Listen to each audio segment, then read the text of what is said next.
Bizning mahallamizda hech kim cheta migrant bo'lib chiqib ketmaydi.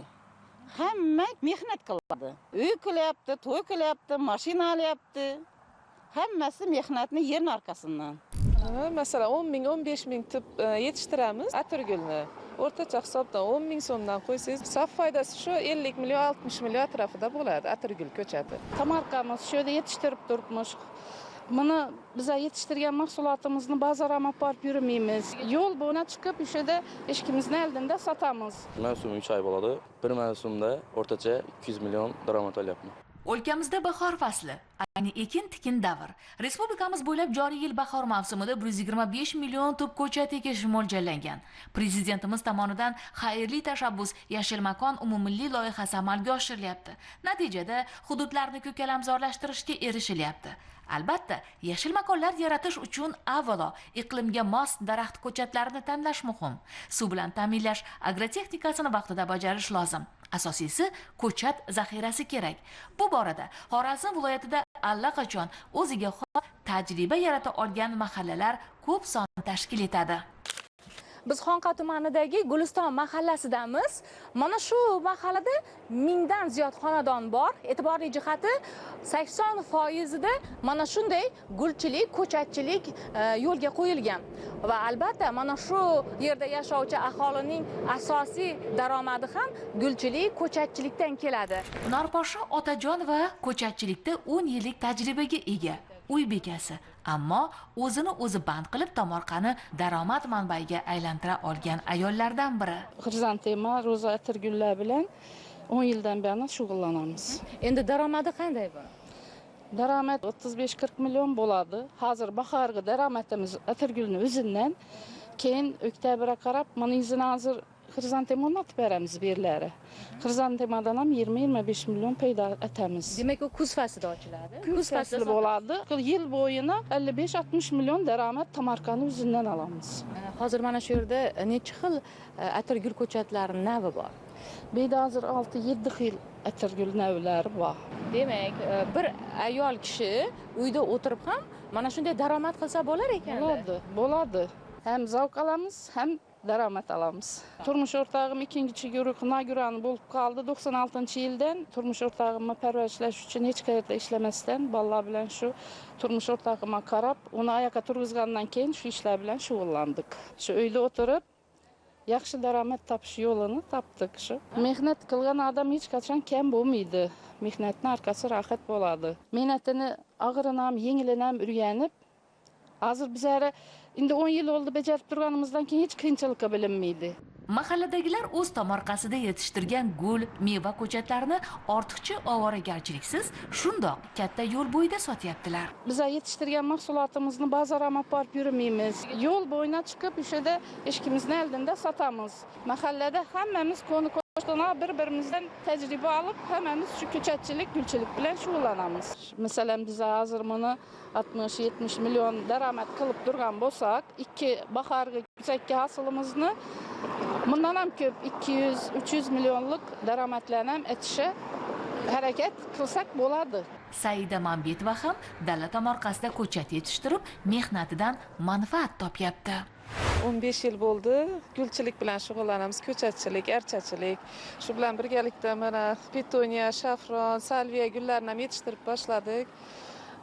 Har yilgi daromadimiz o'zimizga yarasha yaxshi, Xudoga shukr.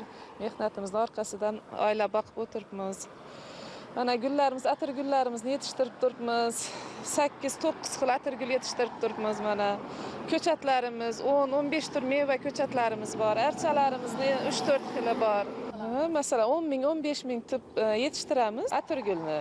O'rtacha hisobdan 10 ming so'mdan qo'ysangiz, saf foydasi shu 50 million, 60 million atrofida bo'ladi atirgul ko'chati. Masalan, 10 ming, 15 ming tub meva ko'chatlari yetishtiramiz. 10-15 ming tub archa ko'chatlari. Hammani o'ziga yarasha qiyinchiligi bo'ladi. Hamma narsani tagida mehnat yotadi. Sidqidildan tushunib mehnat qilsangiz, mehnatiga yarasha daromadini ham beradi. Hech qayerda ishlamaymiz, shu oilaviy mana shunday issiqxonadan daromad qilamiz. Ko'pchilikni ish bilan ham ta'minlab qo'yibmiz, ishchilarimiz bor, 7 nafar ishchimiz bor. O'zbekiston Respublikasi Prezidentining 2025-yil 7-martdagi xotin-qizlarni har tomonlama qo'llab-quvvatlash borasidagi 103-sonli qaroriga asosan mahalla tizimida samarali ishlar amalga oshirilmoqda. Aynan Xonqa tumani Guliston mahallasining aholisi 7190 nafarni tashkil qilsa, xotin-qizlar 3655 nafarni tashkil qiladi. Bugungi kunda ayollarni bandligini ta'minlash borasida mahalla hokim yordamchisi bilan birgalikda imtiyozli kreditlar ajratilib, ularning tadbirkorliklarini yanada kengaytirish, aynan yangi ish boshlaganlarni esa ularning ishini rivojlantirish borasida qilinayotgan ishlarimiz ularning olayotgan daromadlaridan natijalarini bermoqda. Prezidentimiz tashabbusi bilan mahallada hokim yordamchisiga, aynan mahallaga ko'makdosh bo'lgan mahalla bankiri va mahalla agentligini lavozimlarining tashkil qilinayotganligi bu ishlarni samaradorligini yana ham oshirdi. Hozirgi kunda Guliston mahallasining drayveri gulchilik va ko'chachilikka ixtisoslashgan bo'lsa, bunga qo'shimcha ravishda hozirgi kunda ko'zi qorin, qo'shni mahalladan o'rgangan holatda klubnikani ham yana ham rivojlantirib bormoqdamiz. Xotin-qizlarimizning bo'sh o'tirgan holatini ko'rmaysiz. Isboti bilan aytadigan bo'lsak, har bir xonadonda katta bo'ladimi, kichik bo'ladimi, albatta tomorqasida bo'sh joyi yo'q. Bu barchamizni quvontiradi.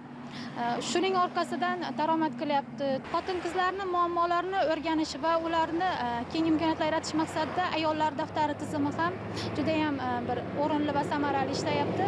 Ayni bu yil 2025-yilda ham Guliston mahallasida xatlov qilinib, 6 toifasi bo'yicha o'z o'rnida 201 nafar ayolni qamrab olganmiz. Hozirgi 2025-yil shu sanasiga binoan 35 nafar ayollarimiz imtiyozli kreditlarni olib o'z ishini boshlagan bo'lsa, hozirgi kunda har biri kamida 5 ta 10 ta ayolni ish bilan band qilmoqda. 100 milliongacha bo'lgan imtiyozli kreditni olgan ayollarimiz esa ishlarini yanada kengaytirib, o'z navbatida mahalladagi ayollarning bandligini ta'minlab kelmoqda.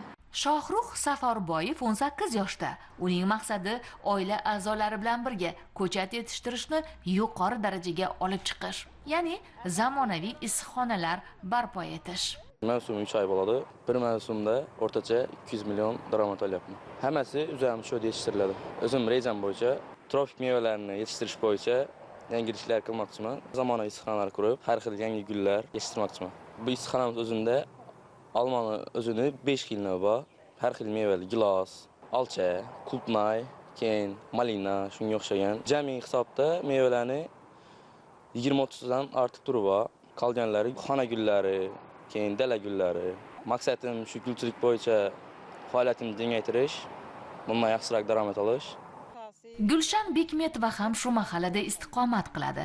Tomorqasidan ham va hududda joylashgan mana bu bog'dorchilik fermer xo'jaligi yerlaridan ham unumli foydalanyapti.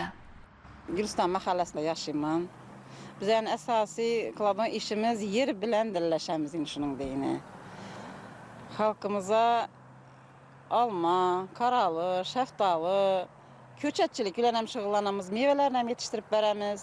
Shular orqasidan daromad olamiz. Yana qo'shimcha daromad manbai etib, qulpnay bilan ham shug'ullanib boshladik. Bu qulpnayimiz 2 yillik. Bu yon tarafimiz 1 yillik.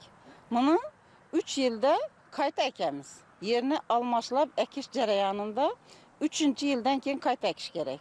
Bo'lmasa buni mevasi kamayadi. Daromad olishimiz kamayadi shuni hisobına. Bu asosan suv talab etadi. Suv bilan dori berib, mehr bersangiz, sizga daromad hosil beradi. Xo'jalikka keladigan daromad shu yerning orqasidan, yerning unumdorligidan, yerga qaraymiz, yer bizani boqadi. Shu Guliston mahallasida hamma shug'ullandi. Ko'pchilik shu yer bilan ishlash bo'yicha mutaxassis bo'lib ketgan. Yerni dilini tushunadigan oila bedeylar hammamiz. Bundan tashqari ro'zagul, atirgullarimiz ham bor. Oq, sariq, pushtirang, archa ko'chatlarimiz ham bor. Manzarali daraxtlarimiz ham bor. 4 gektar bog'imizning ichida olma, nok, shaftoli navlaridan qaysi daraxt navlarimiz bo'lsa, shularni ko'chatlarini ham o'zlarimiz yetishtiramiz, payvand qilamiz, bozorga olib chiqib, qo'shimcha daromad sifatida shuni xalqni ta'minlab o'tiribmiz. Shuning orqasidan ro'zg'orimiz aylanib turibdi. Bu qator aralarida hech bir yerimiz qarovsiz qolmaydi. Shularni bo'sh qo'ymaymiz. Daromad olish uchun sabzi ekamiz, piyoz yetishtiramiz, pomidor, Bolgar burch yetishtiramiz. Bir oila uchun kerakli bo'ladi hamma narsa bor, Xudoga shukr. Men o'ylaymanki, shu hamma o'z tomorqalarini unumli foydalansalar, hech qachon kam bo'lmaydi. Buning uchun mehr talab qilinadi. Mehnat talab qilinadi. Mehnat qilgan odam hech qachon kam bo'lmaydi. Xullas, yerni daromad bilgan odamlar undan samarali foydalanyaptilar. Biz mana shu Guliston mahallasi misolida ko'ryapmizki, yer bilan tillashgan, yerni hadisini olgan insonlar kam bo'lmayaptilar. Nafaqat o'zlarining oilasiga, balki bozorlarimiz to'kiligiga ham o'z hissalarini qo'shyaptilar.